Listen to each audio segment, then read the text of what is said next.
कैसे किया जाए, कैसे आपको मोक्ष प्राप्त होगा। सुखदेव जी महाराज परीक्षित को भगवान के विराट रूप के विषय में बतलाते हैं। कहते हैं ध्यान करने का बहुत सरल तरीका है, ध्यान करने का बहुत सरल तरीका है। आप आंख बंद करके पाताल, मन में ऐसे दृष्टांत लीजिए कि पाताल है, पाताल में प्रभु का चरण है। विराट रूप को बतलाते हैं कि जो दिशाएं हैं उनके नेत्र हैं, जो हमारे शब्द हैं, जो संसार में शब्द चल रहा वही उनका एक वाणी है, उनकी नासिका अश्विनी कुमार है। सभी देवताओं के स्वरूप को भगवान के विराट रूप का विस्तरण कराते हैं। मुख अग्नि है, जहां में कटक समाये, रावण की पूरी लंका के सैनिक उसी जहां में कटक समाये समाप्त हो गए। पूरे विराट रूप को बतलाते हैं कि हाथ पैर एकदम भगवान का दिव्य है। परीक्षित तुम हाथ आंख बंद करके भगवान का ध्यान करो, ऐसा मन में ध्यान करें। सभी लोग इसको ध्यान करें। परीक्षित किए थे, आप लोग भी ध्यान करिए कि जो उनकी आंखें हैं वो कमल के जैसी चमक रही हैं, जो उनके पैर है एकदम कोमल है, एकदम विराट भगवान का दिव्य विराट स्वरूप में परमात्मा खड़े हैं। हाथ में चक्र है, धनुष है, वरदहस्त है, सभी लेकर के परमात्मा खड़े करते हैं। परीक्षित उन विराट रूप का तुम ध्यान करो जो मैं बता रहा हूं, जिसकी मैं विषय में तुमको बता रहा हूं।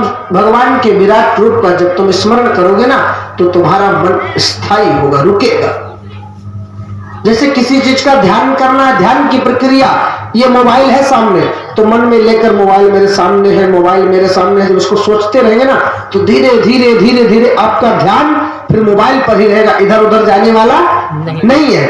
इसी तरह से जब परमात्मा के रूप, जिस भगवान को आप मानते हो, जिस भगवती दुर्गा को मानते हो, काली को मानते हो, छठी मैया को मानते हैं, आप उनका स्वरूप अपने हृदय में एक बार बैठा लीजिए।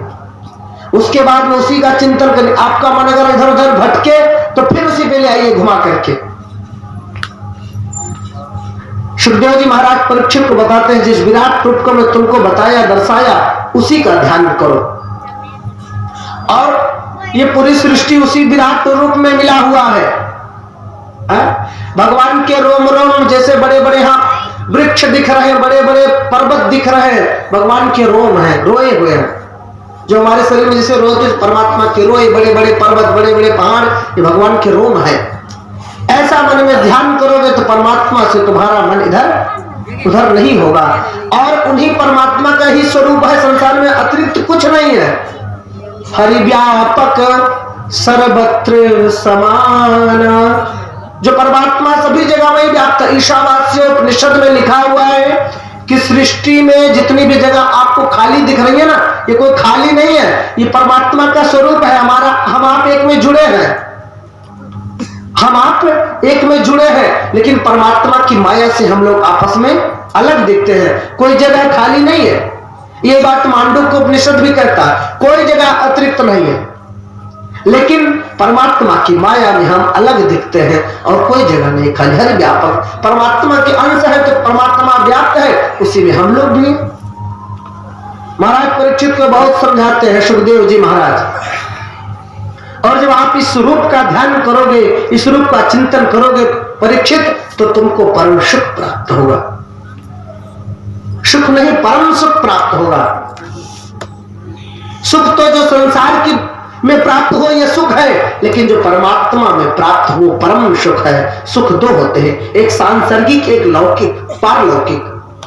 जो परमात्मा से प्राप्त हो, परमात्मा के जो परम चरणों में प्राप्त होगा वो परम सुख होगा।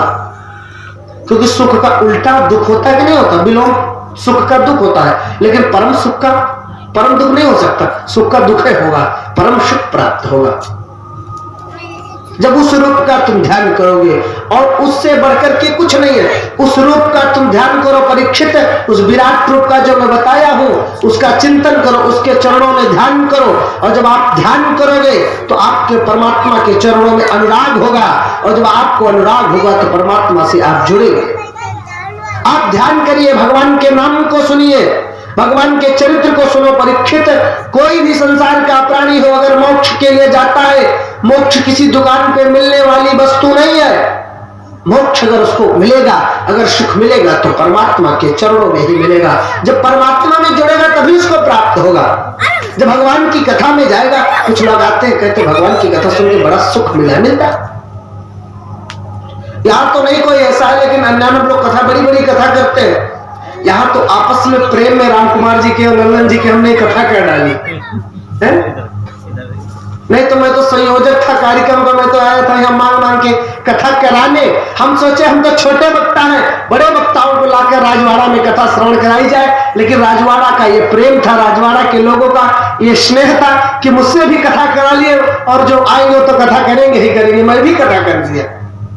ये सिर्फ राजवाड़ा का प्रेम था, नहीं मैं कथा वक्ता यहाँ बन के थोड़ा ना है। सौभाग्य था बाबा जी, सौभाग्य इस गांव का था। हम तो घूमने के लिए आए थे, लोग हमसे कहे थे कि आप आ जाएंगे तो बढ़िया कार्यक्रम हो जाएगा। हम तो मांगने आए थे, घूम घूम के मांगेंगे, लेकिन लोग हमको घूम के मांगने से बैठा दिए कि आप कथा ही श्रवण कराइए, हम सब कर लेंगे। ये परमात्मा की मेरे ऊपर भी बड़ी कृपा है परमात्मा की। आपन सोचा हो तो नहीं, हरि इच्छा बलवान।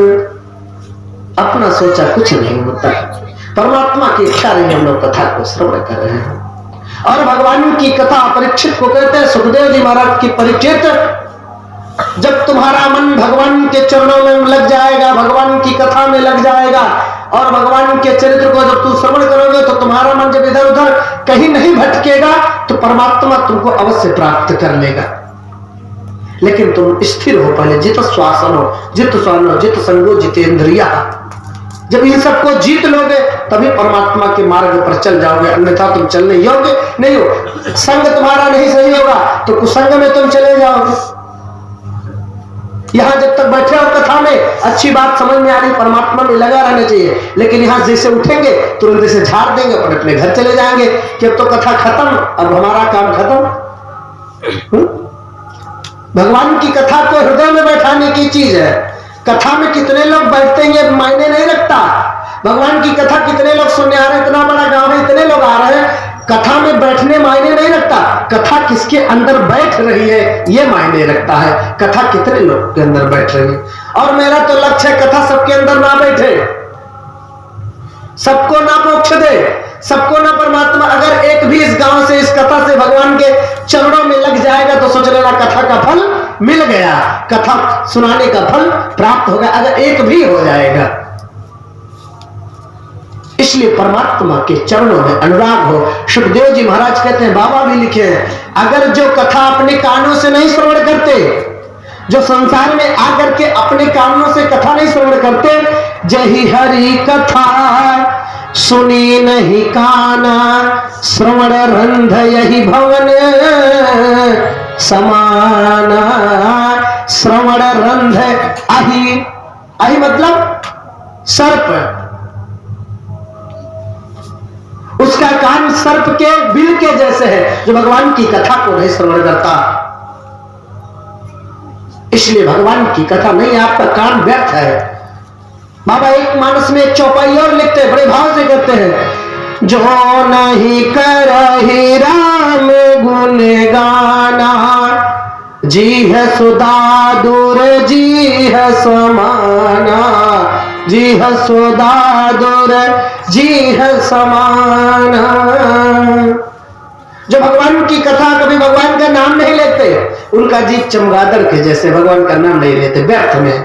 इसका कर्म तो व्यर्थ है, सांप के घर के जैसा है, इसमें मेढक सांप घुसते रहते हैं जो भगवान की कथा नहीं श्रवण करता है। इसलिए भगवान की कथा श्रवण करनी चाहिए, भगवान के चरित्र को सुनना चाहिए। परीक्षित को समझाते हैं कि जिनका कान कभी नहीं इस कथा श्रवण किया, जिनके मुखारन से भगवान का नाम नहीं लिया गया, वो व्यर्थ है।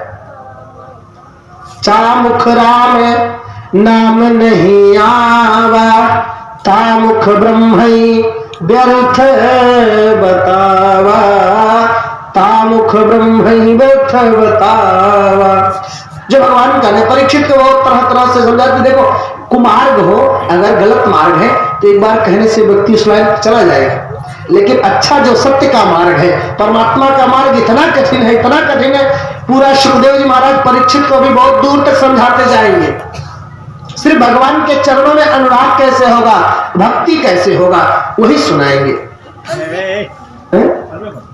सुखदेव जी महाराज के जो परीक्षित इसी संबंध में एक बार मैत्रेय ऋषि विदुर जी से भी पूछते हैं, एकांत लाभम वचसो नपुंसाम शुश्लो कमोलेर गुणवाद माहु श्रुतेश्च विद्वद्रूप कृतयाम यथा सुधमे पयासं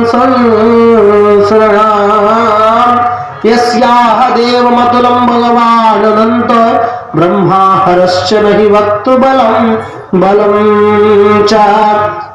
मैत्रेय जी से भी विदुर जी महाराज पूछते हैं कि भगवान के चरणों में एकांत होना चाहिए। वही चीज जो भी बता रहे हैं ना, जित श्वासनो जित संगो, वही विदुर जी मैत्रेय जी में भी आपस में चर्चा चला है कि भगवान के लिए, भगवान के चरणों में प्रेम करने के लिए एकांत लाभम वचसा नपुंसाम शुश्लो कमोलेर गुणवाद माहो। भगवान के जो शुद्ध गुण है, भगवान की जो चरित्र है, एकांत में बैठ करके उसका चर्चा करना चाहिए, उनके भगवान के नाम की कथा का चर्चा करना चाहिए। तब हमारे कान, हमारे मुख पवित्र होते हैं। ऐसे हमारा कान मुख पवित्र नहीं है, लेकिन जब भगवान की हम कथा श्रवण कर लेते हैं, भगवान के नाम का उच्चारण कर देते हैं, और भगवान पे जब भगवान के नाम का उच्चारण, कथा श्रवण कर लेते हैं, जब एकाकार हो जाता है, तब उन्हीं को सब सौंप देते हैं। जब उसको भाई, जब तक हम बैंक में पैसा नहीं डालेंगे तब तक उसका ब्याज मिलेगा क्या है? जब तक हम और आरती गाएंगे, कहेंगे तन मन धन सब तेरा स्वामी, सब कुछ है तेरा। अब देख, किसी से पूछ ले कि लाओ सब कुछ इधर लाओ।